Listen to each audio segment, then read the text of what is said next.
मुट्ठी में कुछ सपने लेकर भर कर जीवन में आशाएं, दिल में है अरमान यही कुछ कर जाएं कुछ कर जाएं।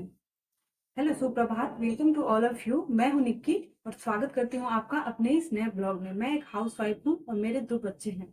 फिलहाल मेरा selection BPSC TRE 3 PGT history के लिए हुआ है। और बहुत सारे मेरी जो भी फ्रेंड्स हैं उनकी क्यूरी आ रही थी कि बीइंग हाउस वाइफ आपने कैसे प्रिपरेशन किया। तो मैं आपको इसी टॉपिक पे आज आपके साथ बात करने वाली हूँ। फ्रेंड्स, मुझे भी बहुत सारी समस्याएं हुई घर के काम करते हुए, दो बच्चों को पढ़ाना, उनको उनका देखभाल करते हुए और फिर तैयारी करना, प्रिपरेशन करना एक बहुत बड़ी बात होती है। और वैसे तो बोलने वाले आपको कुछ भी बोलते हैं और कुछ भी। फिर मैंने एक वीडियो डाली थी अपनी जिसमें मैंने लिखा था कि 14 साल बाद मेरा सिलेक्शन हुआ है। तो फ्रेंड्स, ऐसा नहीं है कि मैं 14 साल से टीचिंग की ही प्रिपरेशन करती थी। मैंने टीचिंग की प्रिपरेशन बीपीएससी टीआरई 1 से ही स्टार्ट की है। और बीपीएससी टीआरई 1 में मैंने सिर्फ प्राइमरी दिया था, जिसमें मेरा सिलेक्शन भी हुआ हुआ था। मतलब नंबर मेरे अच्छे थे, लेकिन आप लोगों को पता है कि बीएड को बाहर निकाल दिया गया था प्राइमरी से। और मैंने उस समय सिर्फ प्राइमरी दिया था। उसके बाद मैंने टीआरई 2 दिया और उसके बाद टीआरई 3।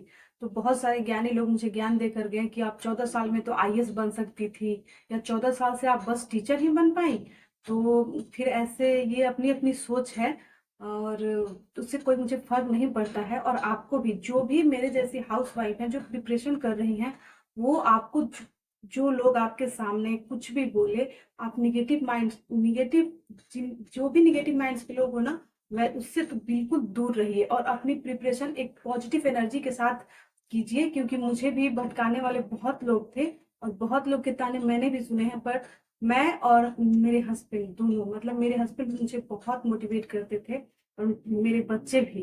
तो क्योंकि मेरे बच्चे देखते थे कि मम्मा हमेशा पढ़ती रहती है, तो जब मैं कभी कभी तो मुझे भी मतलब प्रॉब्लम होती थी, कभी कभी मैं भी डिप्रेशन में जाती थी। तो मेरे बच्चे मुझे बोलते थे कि मम्मी नहीं, तुमको पढ़ना ही है। और रियली कभी कभी तो ऐसा भी बोलते थे कि अब मम्मी, इस बार जब मैं बोल रही थी कि मेरा सिलेक्शन हो जाएगा, तो बोल रही थी मेरी बेटी कि तुम तो मम्मी खाली पुलाव पका रही हो फिर से। तो लेकिन फ्रेंड्स, मुझे पता था, क्योंकि मेरे मार्क्स अच्छे थे, तो मुझे पता था कि मेरा सिलेक्शन होगा। और बीपीएससी टीआरई 1 के समय ना रजनीश सर थे एक। तो वो रजनीश सर मिशन आईएएस पे पढ़ाते थे। अब उनकी जॉब हो गई है, बीपीएससी क्वालिफाई कर लिया उन्होंने। तो वो डेली रात को 2 घंटे क्लास लेते थे। और उन्होंने इतना मोटिवेट किया है मुझे कि मैं क्या बताऊं। वो मतलब मेरे अंदर एक एनर्जी जो होती है ना, वो वहीं से आई। पर मैं भी प्रिपरेशन करती थी तो अपना काम खत्म करके ऐसे ही करती थी। तो वो हम लोगों को सिखाते थे ना कि मतलब आपको जरूरत नहीं है कि आप 6 घंटे 8 घंटे ही सोइए।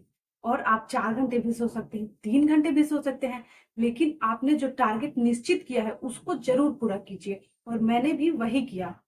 बीपीएससी के समय ना, जब मैंने तैयारी शुरू की, तो मैं देखती थी कि सर लोग जो पढ़ाते थे, तो उनकी आंखों के नीचे एकदम डार्क सर्कल हो रखा है। तो वो लोग खुद भी बताते थे कि मैं मतलब कि रात रात को 2 बजे सोया हूँ। तो मुझे भी लगा कि नहीं, रियली पढ़ना ही पड़ेगा, तभी जाकर के सिलेक्शन होगा। और मैं जब मैंने एकदम पढ़ना शुरू किया ना, तो मैं सब कुछ भूल करके ऐसे पढ़ी ना कि जी जान लगा के एकदम।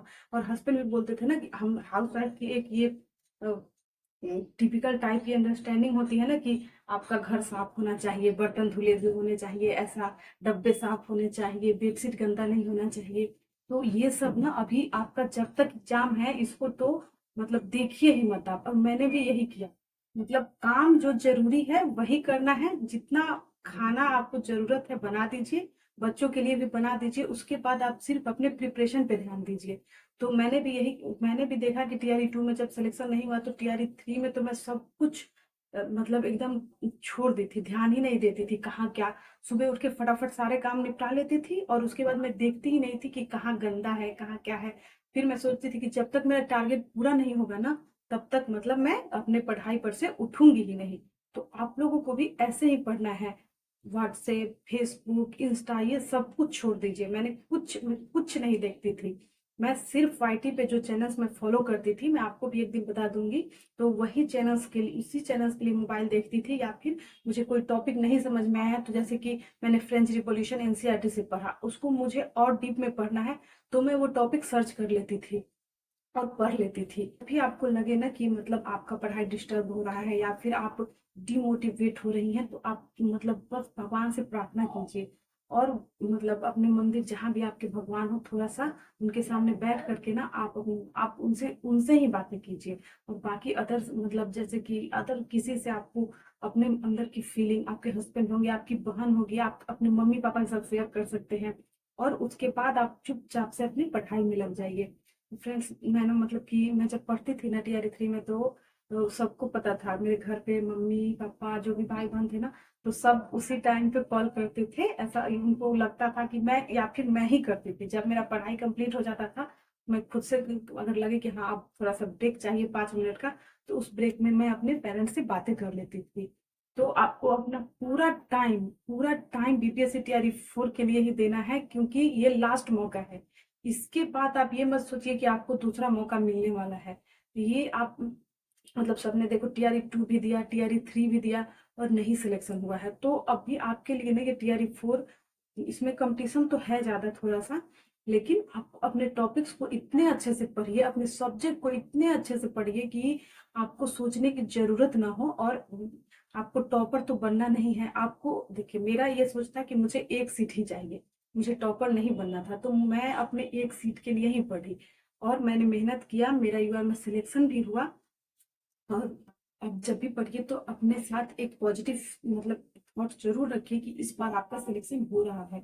और मैंने भी इस बार जब पढ़ती थी और भगवान से प्रार्थना भी करती थी, और बस मतलब मैं भगवान से यही मांगती थी कि भगवान अगर मैं मेहनत कर रही हूँ तो तब मेरा सिलेक्शन जरूर कीजिएगा। मुझे मतलब ऐसा नहीं कि मुझे ये जॉब लेना है, मुझे अपने मेहनत का फल चाहिए और भगवान ने मुझे दिया। तो आप भी एक पॉजिटिव एनर्जी के साथ पढ़िए।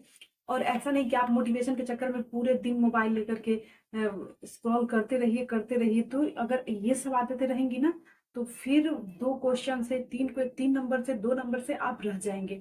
तो इसलिए बिना डिमोटिवेट हुए आप सिर्फ और सिर्फ आपका फोकस अपने एग्जाम, अपने सिलेबस। और हाँ, ये आपका जो बीपीएससी का जो ऑप्शन है ना, डी और ई, ये बहुत फंसाता है। तो इसके लिए ना मैं अपने जो प्रीवियस क्वेश्चन थे टीआरई 2 के, उसको अपने पास ही रखती थी। जहां मैं पढ़ती थी अपने स्टडी टेबल पे, अपने बेड पे, वहां मेरा वो क्वेश्चन, मैं मतलब लगभग हर दिन जब किसी टॉपिक को पढ़ती थी तो देखती थी कि कैसे बीपीएससी ने इसका आंसर दिया है, डी ई कैसे, कहाँ पे मतलब वो कैसे हो सकता है। तो इस ऑप्शन से अगर आपको खेलने आ गया ना, तो आपका सिलेक्शन निश्चित हो जाएगा। तो अपनी जीत को सुनिश्चित कीजिए आप। और उस और इसी तरह से मन लगा के पढ़ते रहिए। मिलते हैं नेक्स्ट ब्लॉग में। Thank you and please like share and subscribe my channel.